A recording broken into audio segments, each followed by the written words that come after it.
In this video we are going to climb straight to Mythic with an Esper control deck built around multiple win conditions. We kill our opponents via combat damage with the Eternal Wanderer and the Wandering Emperor, or mill them out with Jace.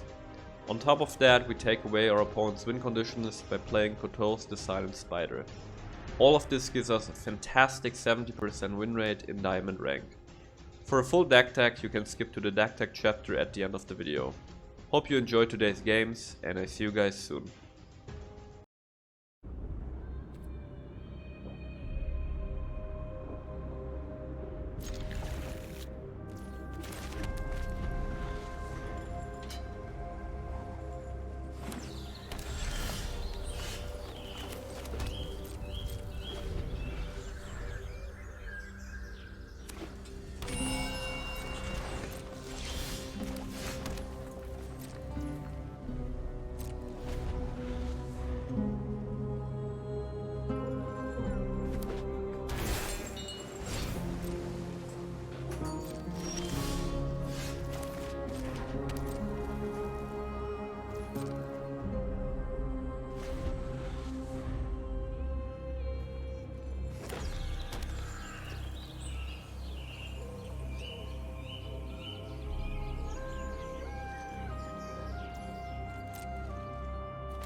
Done it.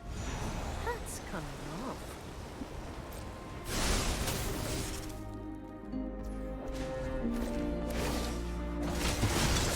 I got to me.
Anyone who harms my people must contend with me.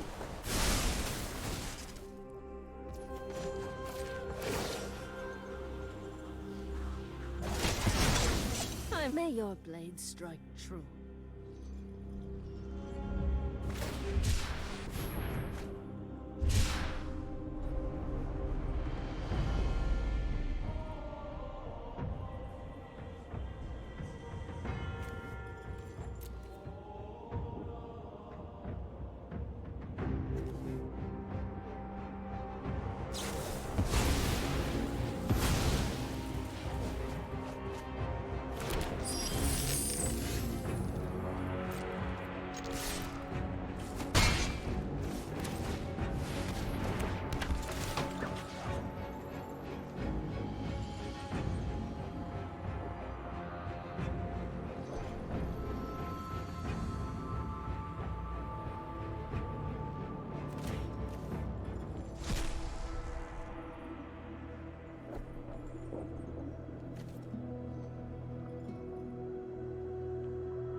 and we all leave with our lives.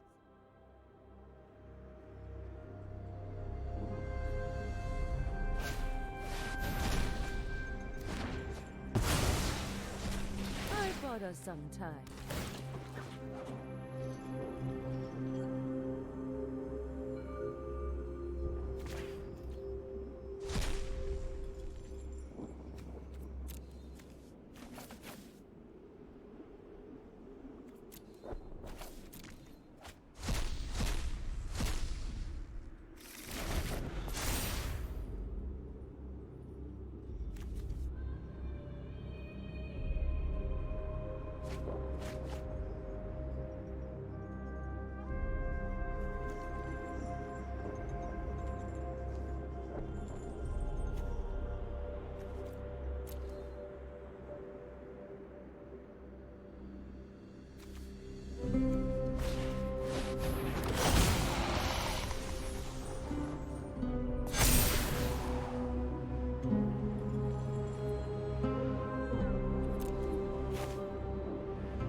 You're outclassed.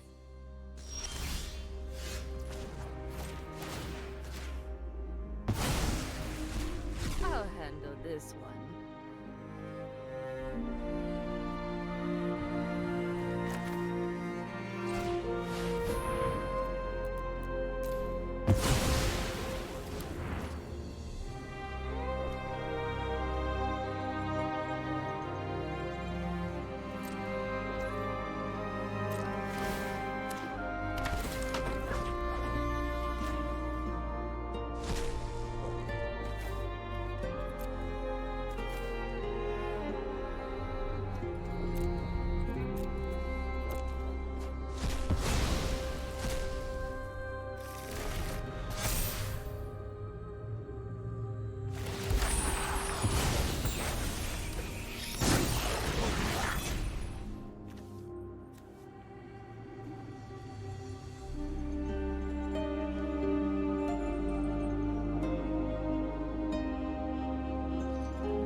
Keep your eyes sharp.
sake of phyrexia, I will keep watch. I will. Nothing could be more vulnerable than your memory. I'll handle this one.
Anyone who harms my people must contend with me. Let your blade do the talking.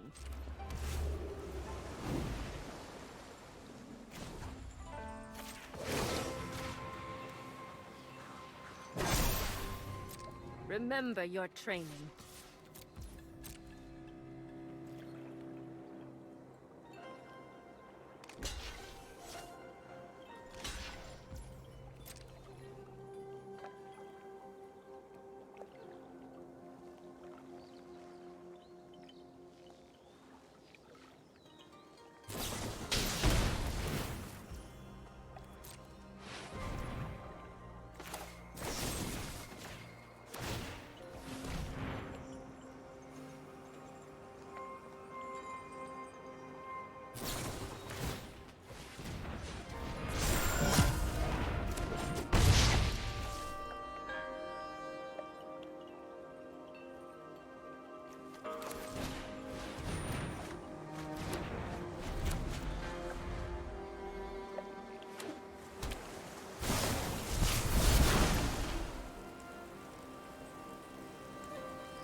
My judgment is fine.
the sake of all Innistrad, my will must be obeyed.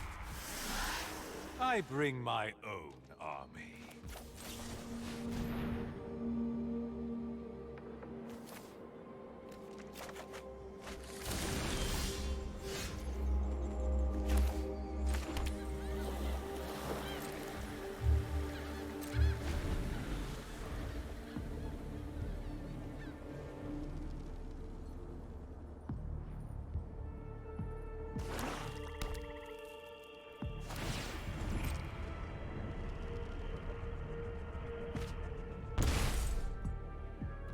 Nothing on Innistrad is free.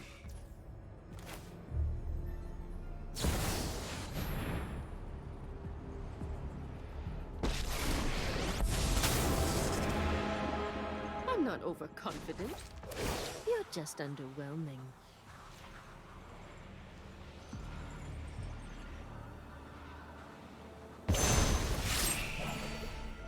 I am almost sad to see you go.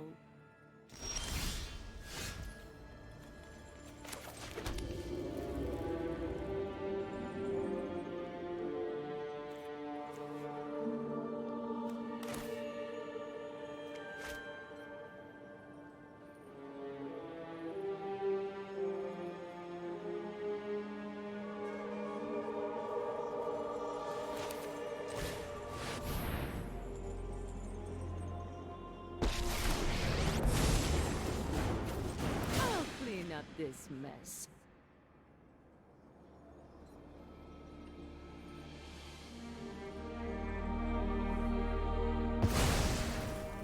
Have a nice day. We've got the edge in this fight.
Phyrexia showed me the truth.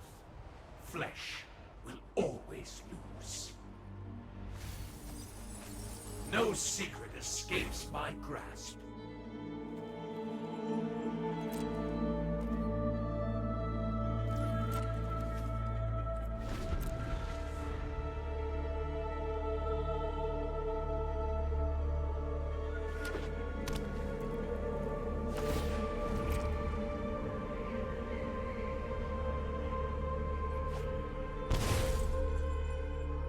Dire times call for dire tactics.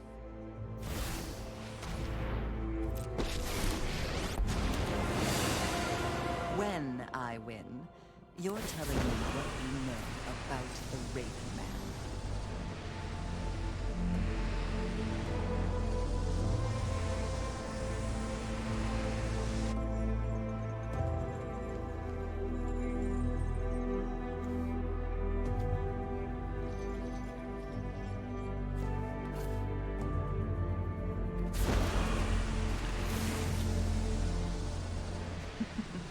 We all have things we'd rather forget.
Off you go.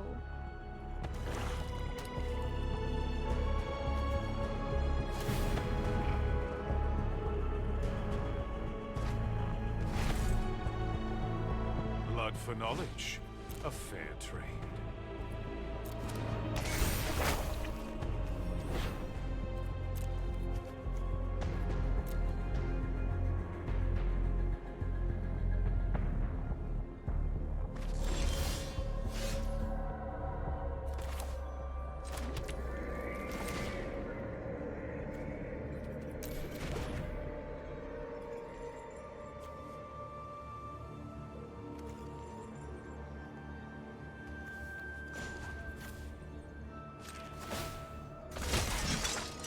We can win this together.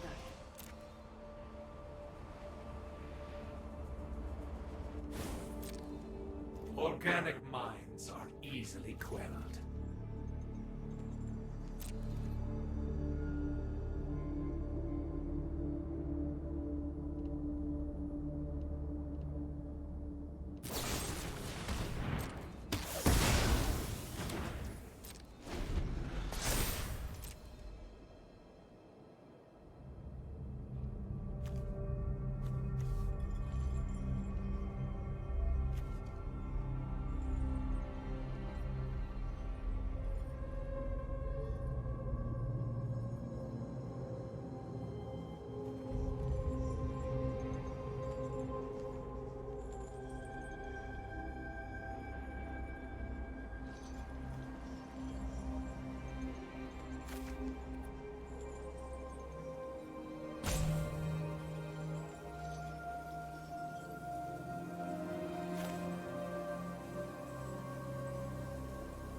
Drop it.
coming with me.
One of your friends has to leave.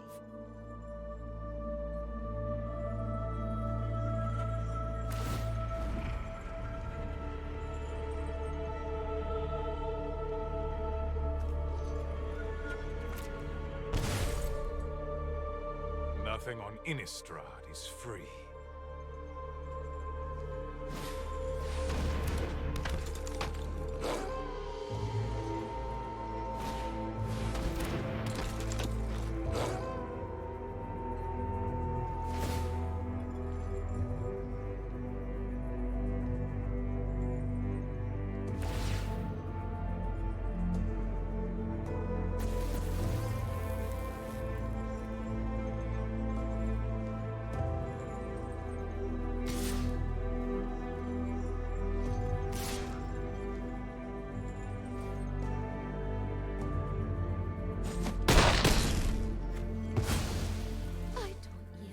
Victory is an illusion, nothing more.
My ways are not for the weak.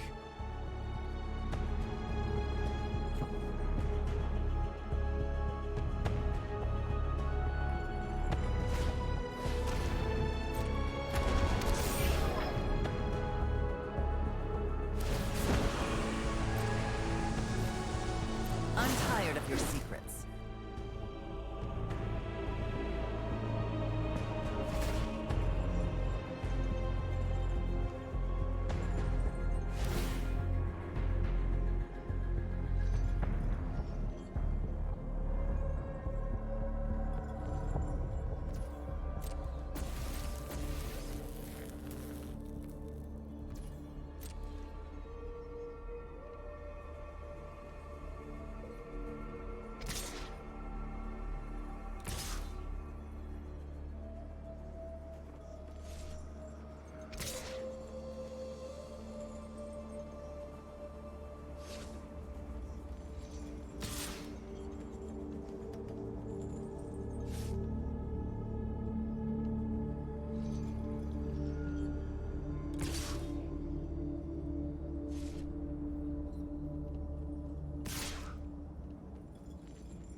eyes sharp.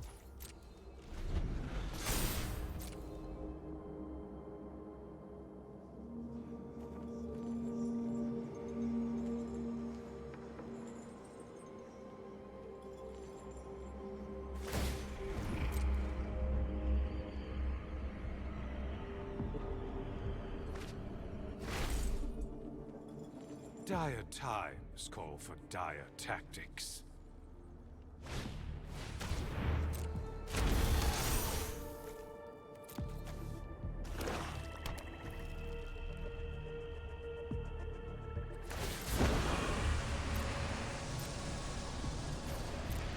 You won't be outsmarting me.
We can win this together.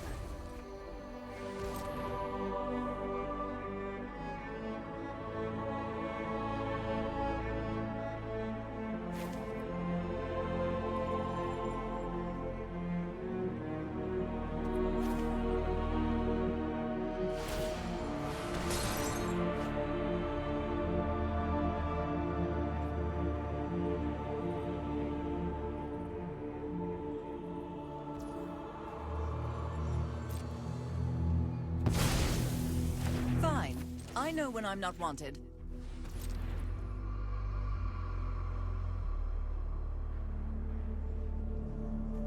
Excuse my sudden egress.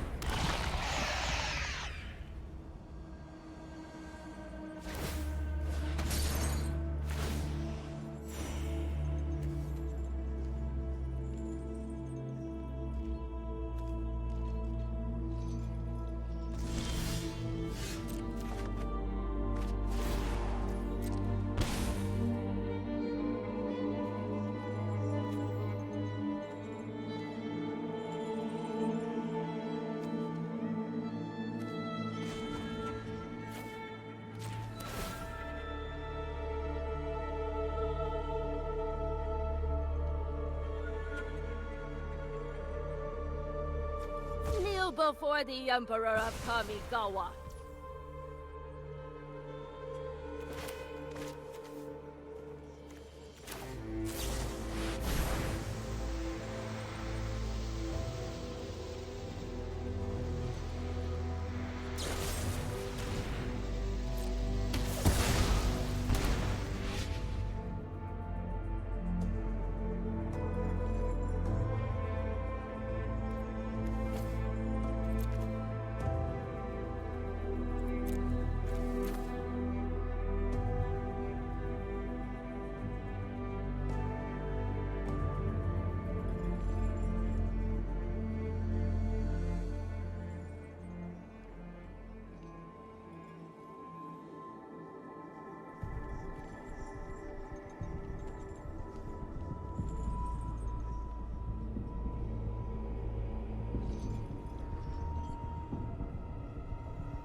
I'm going to end it.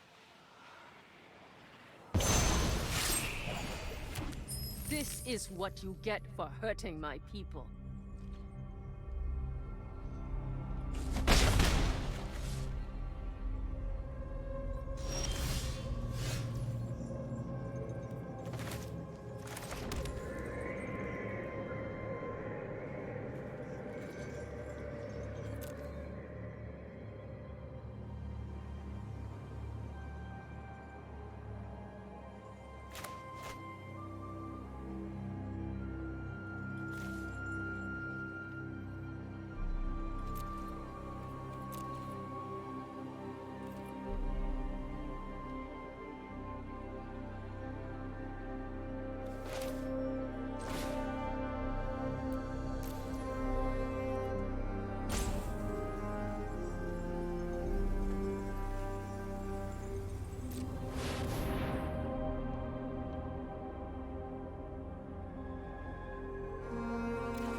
I have got new moves to teach you.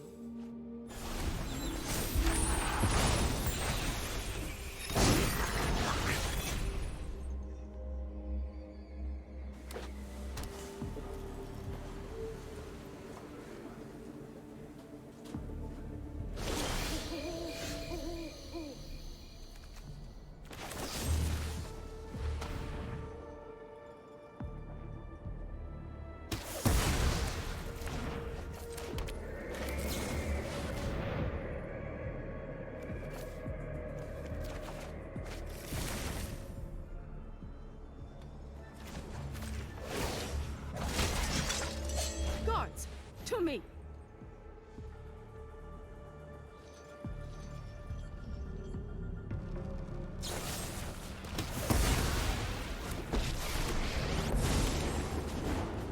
This ends today. I brought backup.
To learn. Keep watch for intruders.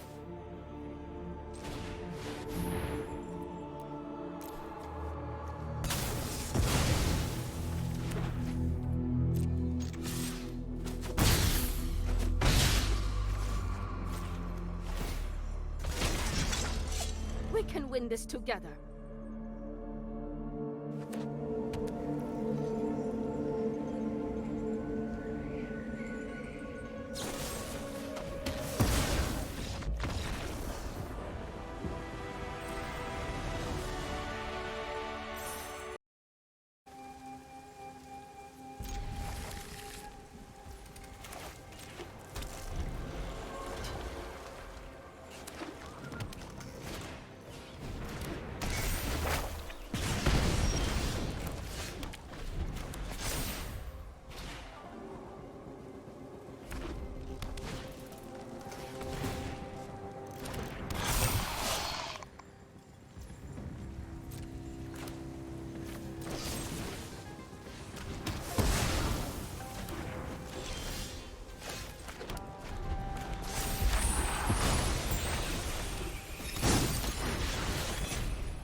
learned much during my travels.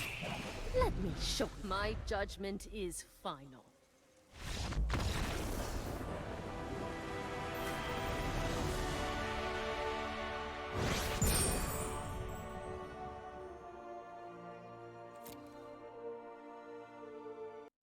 What's up guys, mtg Matt for you, back with another video, and today we're going into a ladder with a very spicy and very competitive Esper control deck, and I'm talking 70% win rate, and this is the deck I climbed all the way to Mythic with.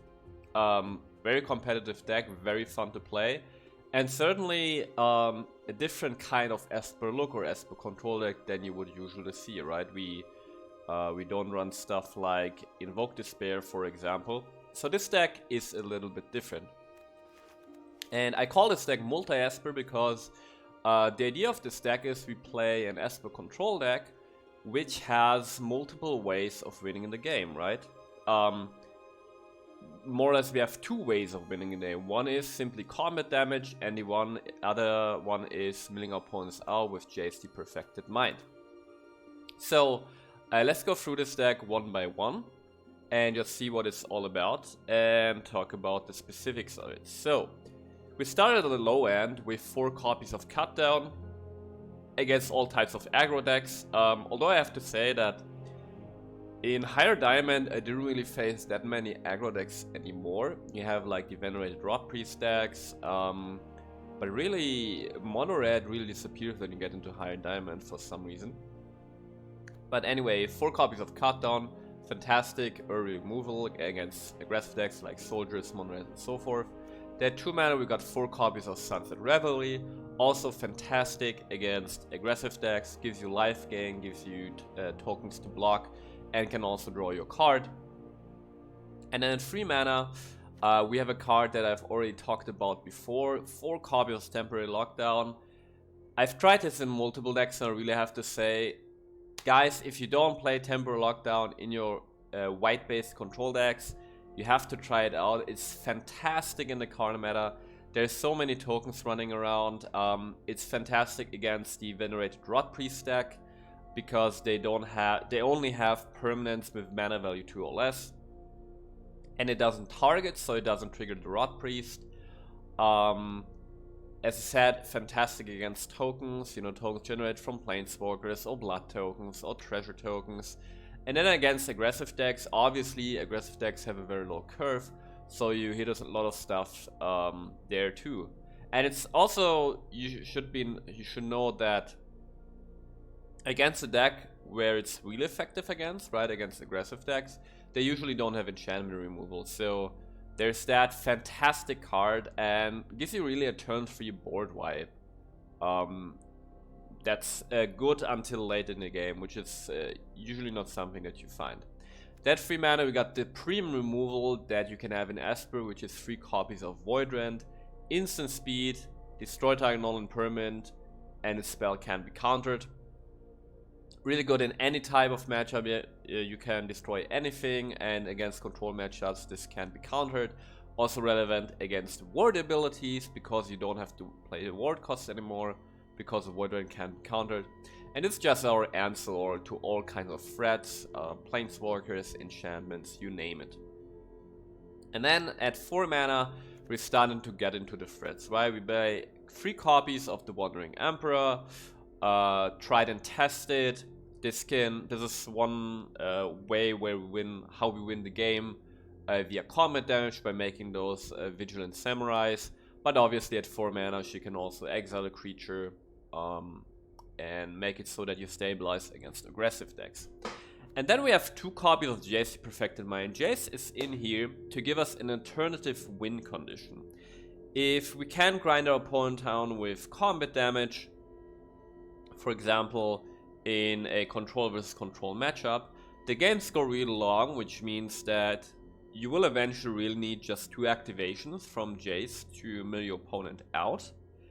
And not only, so that's why we have 2 copies in here, but not only that, we also run 1 copy of Tekanuma, which can get your Jace back from the graveyard. So in a way you can have 3 activations of Jace in this deck because of Tekanuma.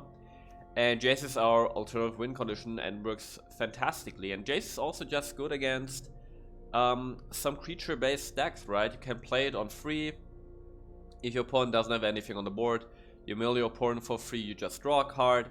And that stays on the board and can really just shut down one creature per turn by giving it -3, -0.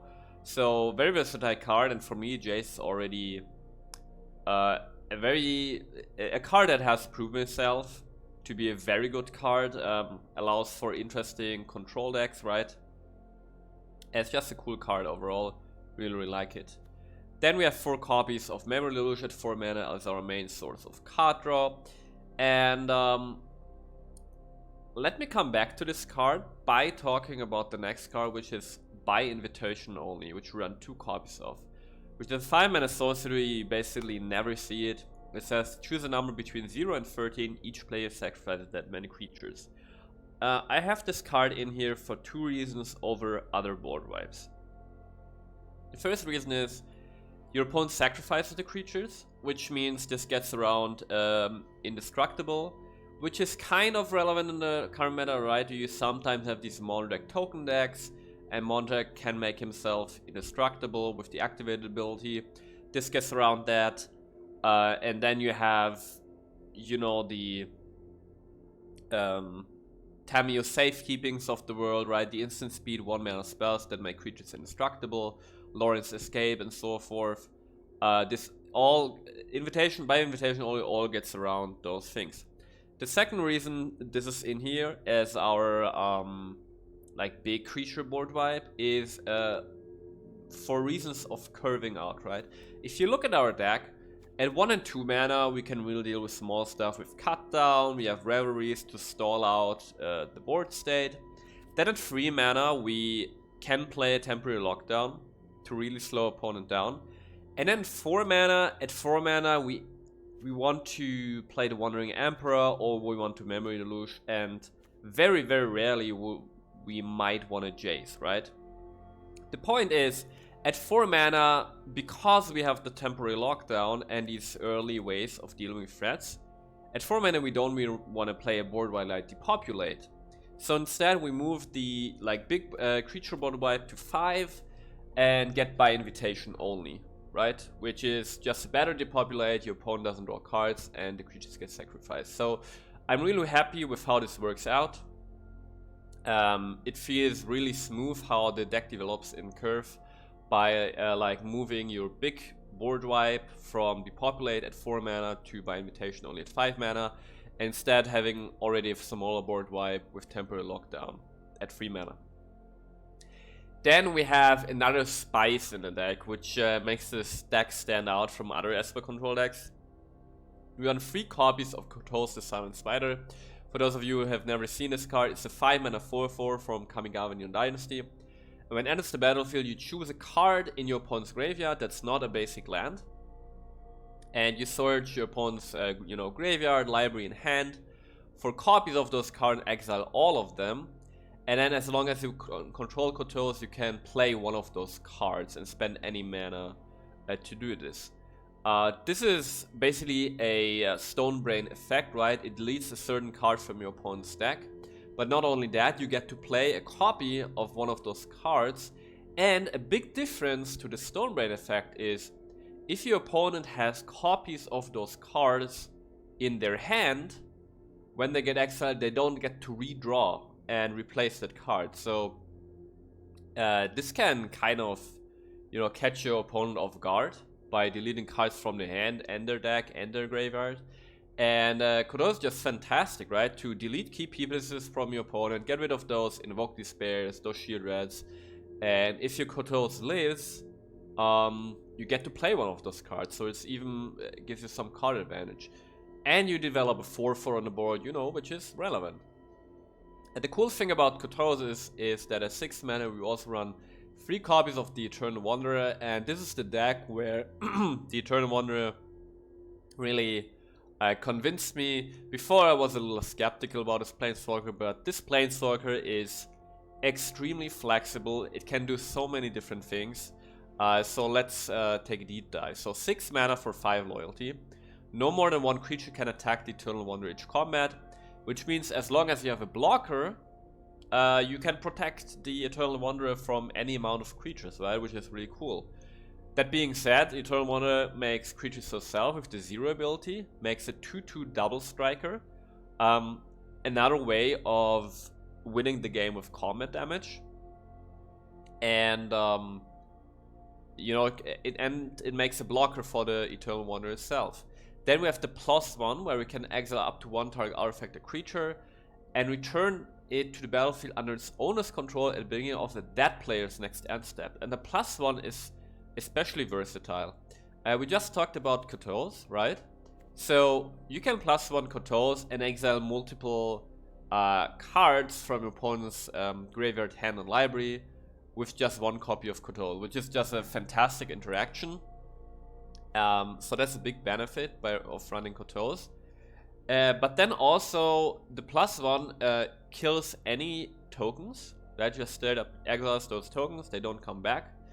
And then notice says that the cards come back of that player's next end step. So if you exile something from your opponent won't have that permanent on the battlefield on their next turn until their end step, which can be relevant, right? You can flicker something out that's annoying for the moment. Maybe you just want to flicker out a Shieldred to be able to draw cards and not take damage. It's just very versatile. And then the -4 is another board wipe that makes your opponent sacrifice the creatures. You keep your best creature, your opponent keeps the worst creature. It's just fantastic. A fantastic card. Wins you the game by making those samurais, gives you value with the flickering, or the flickering can disrupt your opponent. And then it's also a board wipe. It's just so good. And yeah, and then finally we run 2 Call of Serious Scrutiny as our 5th and 6th way of drawing cards in the late game, right? Just draw a whole bunch of cards and make sure you never run out of gas. And that's the deck. As I said, 70% win rate, really fun deck to play.